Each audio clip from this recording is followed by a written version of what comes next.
Hello friends, అందరికీ నమస్తే. చందమామ కథలకు స్వాగతం. ఫ్రెండ్స్, ఈ కథలో చాలా ఆసక్తికరమైన విషయం ఉంది. మగవాళ్ళు చేసే పాపాలన్నిటికీ ఆడవాళ్ళైనా మూల కారణమని యముడు పాపం చేసిన వాళ్ళని ప్రశ్నించడము ఉంటుంది ఈ కథలోని. కథ మొత్తము వినండి. విని లైక్ చేయండి, షేర్ చేయండి, కామెంట్ చేయండి. మీకు ఎలాగ అనిపించిందో కామెంట్ రూపంలో చెప్పండి. చాలా మంచి కథ ఫ్రెండ్స్, వినండి. కథ పేరు పాపాలకు మూలము.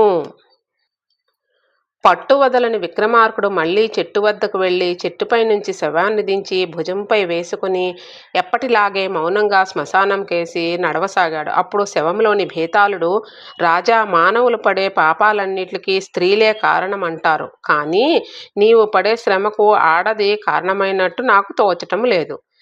అయినప్పటికీ ఆడవాళ్ళ మూలంగా మగవాళ్ళు ఎలాంటి పాపిష్టి వాళ్ళు అయిపోతున్నారో తెలియచేసే ఒక కథను నీకు చెబుతాను. శ్రమ తెలియకుండా ఉండేందుకు దాన్ని విను అంటూ ఈ విధముగా చెప్పసాగాడు.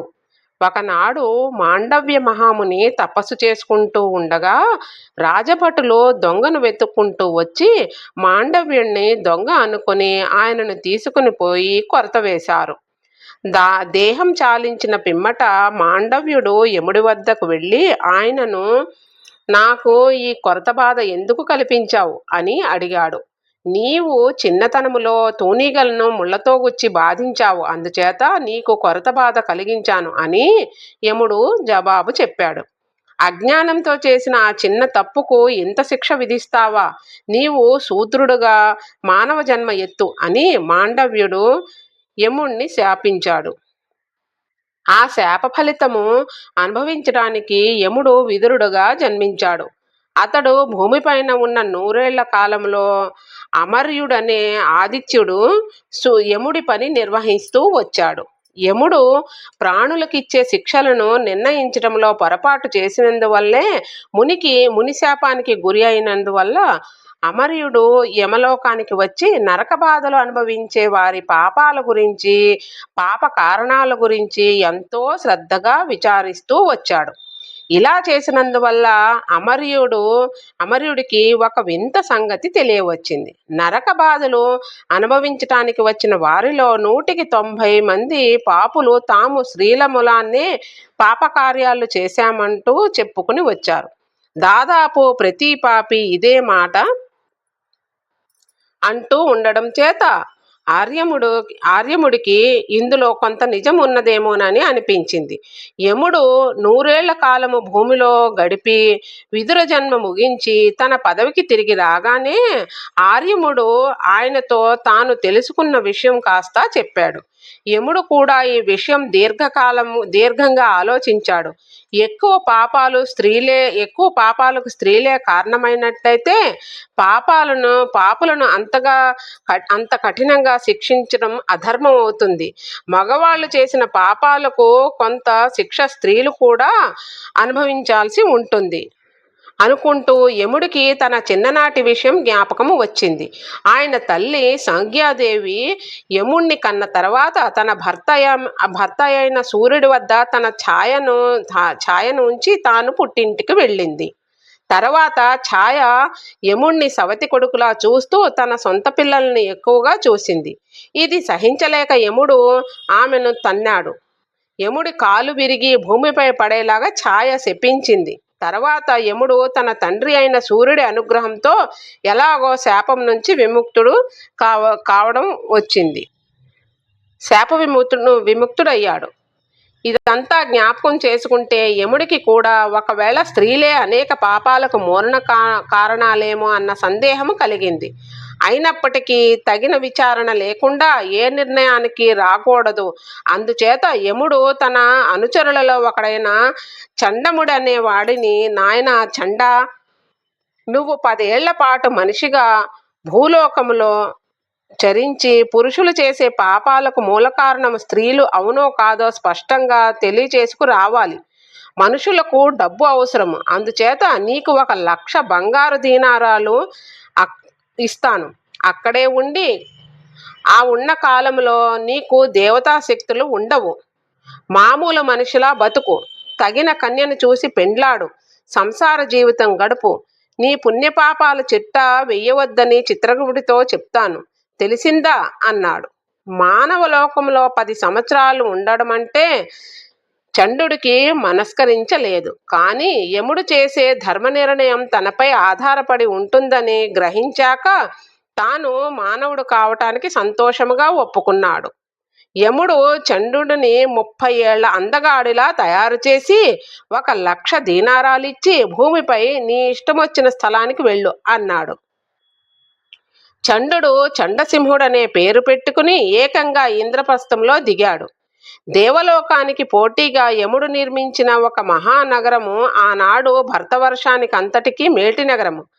అక్కడ లేని వైభవం లేదు, నాగరికత లేదు.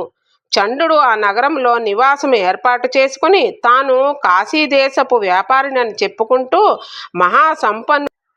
మహాసంపన్నుల జీవితం గడపసాగాడు.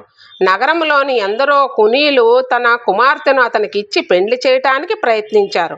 అతను సౌదామిని అనే కన్యను ఎంచి పెండ్లాడాడు. ఎందుకంటే ఆమె చాలా అందగత్తె, వాళ్ళది గొప్ప వంశము. కానీ సౌదామిని తండ్రి ఏమాత్రము ఆస్తిపరుడు కాడు. ఆయనకు, ఆయన కొడుకులకు, కూతుళ్లకు ఉన్న ఆస్తి యావత్తు వారి వంశగౌరవమే. సౌదామిని ఎంత అందమైనదో అంత అభిమానిను, వంశాభిమానము కలది. తండ్రి ఇంట ఎంత బీదగా బతికినప్పటికీ ఆమె మనసులో చిన్న కోరిక కలిగినవి కావు, చిన్న కోరికలు, చిన్న ఆలోచనలు కలిగినవి కావు. ఈ లక్షణాలన్నీ చూచి చండసింహుడు తన భార్యని ఎంతో ప్రేమగా చూస్తూ పువ్వుల్లో పెట్టి పూజించసాగాడు. ఆమె ఏ కోరిక కోరినా మరుక్షణం దానిని తీర్చాడు.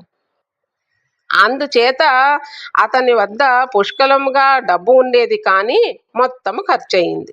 పెండ్లి అయిన దారిద్ర బాధ ఏమిటో తెలియకుండా పోయిన సౌదామినిలో చిత్రమైన మార్పులు కలిగింది. భర్త తనకు దాసుడైన కొద్దీ అతన్ని మరింత దాసుణ్ణి చేసుకోసాగింది. అతను తనను ఆకాశానికి ఎత్తే కొలది అతనికి అందకుండా పోయింది. ఆమె కోరికలు ఆజ్ఞలుగా మారాయి.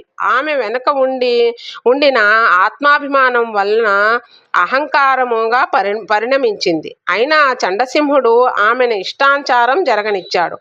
తాను ఆమె ఆజ్ఞలను పాలించటం వల్ల తనకు కలిగే ఆనందం చూసి అతను కూడా ముచ్చట పడసాగాడు. సౌదామిని తన భర్త వద్ద ధనపాత్ర ఉన్నట్లు ప్రవర్తించింది. తన చెల్లెళ్లకు అత్యంత వైభవముగా పెళ్ళిళ్ళు చేయించింది. తన భర్త చేత సరుకులు కొనిపించి తన అన్నలిద్దరినీ సముద్ర వ్యాపారం మీద పంపింది. ఇక ఏనాడు చూసినంత చండసింహుని ఇల్లు రాజాదిరాజులకు ఇళ్లకు తగ్గట్టు లేనట్టు వెల్లసిల్ల సాగింది. పండగలు, పబ్బాలు వస్తే వారి ఇంట జరిగే విందులు నగరంలో మరెక్కడా జరిగేటానికి వీల్లేనట్టు ఉండేది. ఇలా చండసింహుడు తెచ్చుకున్న డబ్బంతా అయిపోయింది. అయితే అతనికి నగరంలో అంతులేని పరపతి ఉండటం చేత అతని సంసారం నిర్విఘ్నంగా సాగిపోయింది. ఇప్పుడు చండసింహుడు తన భార్య కోరిన కోరికలు తీర్చే శక్తి లేనివాడయ్యాడు. భర్త తనకు ఏమాత్రం అడ్డుపుల్ల వేసినా ఆమె కాళీ అవతారంలా మారిపోతూ ఉండేది. అందుచేత అతను భార్య ఎదర పడటానికి భయపడుతూ ఉండేవాడు. అతనికి ఇప్పుడు ఒకటే ఆశ, అతని బావమరుదులు సముద్ర వ్యాపారం మీద లాభసాటి వ్యాపారం చేసుకొని తిరిగి వస్తే తన పరువు కొంత దక్కుతుంది. అందుకని వారి రాక కోసం అతడు ఎదురు చూడసాగాడు. చివరికి వారు రానే వచ్చారు. ఒకడు సముద్రం మీద పడవ మునిగి సరుకంతా నష్టపోయి దాదాపు చావు తప్పించుకొని ప్రాణాలతో ఇల్లు చేరుకున్నాడు. రెండవ వాడు వ్యాపారం చేసినంత చేసి వచ్చిన డబ్బంతా అక్కడే ఖర్చు పెట్టి తగలేసి వట్టి చేతులతో ఇంటికి తిరిగి వచ్చాడు. చండసింహుడు ప్రజలను వంచించి స్నేహితులను మొహమాట పెట్టి అప్పులు చేసి కొంతకాలం బతికాడు. భార్య అతనిపై బుద్ధివైరం కట్టింది. బాకీదారులు అతని దగ్గర డబ్బు లేదని తెలుసుకుని వాళ్ళు అతన్ని తొందర చేయసాగారు. అతను కూడా చేతనైనంత వారిని తప్పించుకొని తిరిగాడు. చివరికి వ్యవహారం న్యాయస్థానం దాకా వెళ్ళింది. రాజభటులు అతన్ని పట్టుకుపోవటానికి వచ్చాడు. చండసింహుడు తన గుర్రాన్ని ఎక్కి రాజభటులకు అందకుండా పారిపోసాగాడు. దారిలో కొందరు అతన్ని పట్టుకొని వస్తే వారిని తన కత్తితో బలి చేశాడు. తర్వాత చంద్రసింహుడు మారుపేరు పెట్టుకొని ఇతర దేశాల్లో దొంగతనాలు చేసి, హత్యలు చేసి, తాగుబోతులతో జూదమాడి హేయమైన జీవితాన్ని గడిపి తన 10 ఏండ్ల నిండుని గడుపుకొని తన 10 ఏండ్ల సమయాన్ని గడుపుకొని తిరిగి తన రూపం పొంది యమలోకానికి చేరుకున్నాడు. యముడు అతన్ని చూస్తూనే, వచ్చావా చండా, నిజమేమిటో తెలుసుకున్నావా?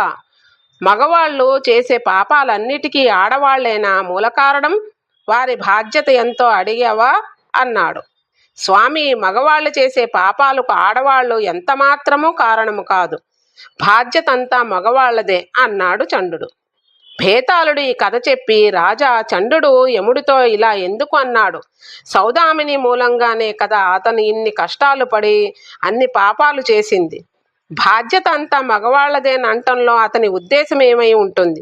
ఈ ప్రశ్నకు సమాధానం తెలిసి కూడా చెప్పలేకపోయావో నీ తల పగిలిపోతుంది అన్నాడు. దానికి విక్రమార్కుడు, చండుడు చెప్పిన దానిని అబద్ధమేమీ లేదు, అతని అనుభవం కూడా ఆ విషయాన్నే రుజువు చేస్తుంది.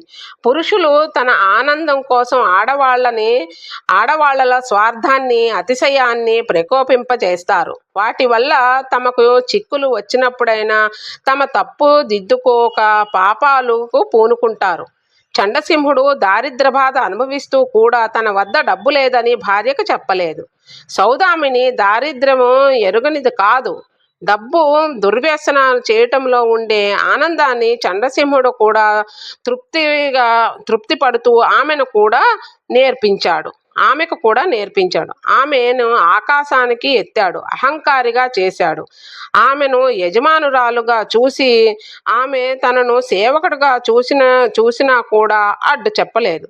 దీనికంతకు నిజముగా బాధ్యుడు చంద్రసింహుడే గాని అతని భార్య ఏమాత్రమూ కాదు అన్నాడు. రాజుకు ఈ విధముగా మౌనభంగం కలగగానే భేతాళుడు శవంతో సహా మాయమై చెట్టెక్కాడు. కథ సమాప్తము. కథ కంచికి మనం ఇంటికి. ఫ్రెండ్స్, ఈ కంటెంట్ చూసారా ఎంత బాగుందో? ఆడవాళ్ళు కారణమవుతారా మగవాళ్ళు చేసే పాపాలకు అని అడిగిన ప్రశ్న ఎంత బాగుందో. తప్పకుండా ఈ కంటెంట్ని లైక్ చేయండి ఫ్రెండ్స్. Thank you.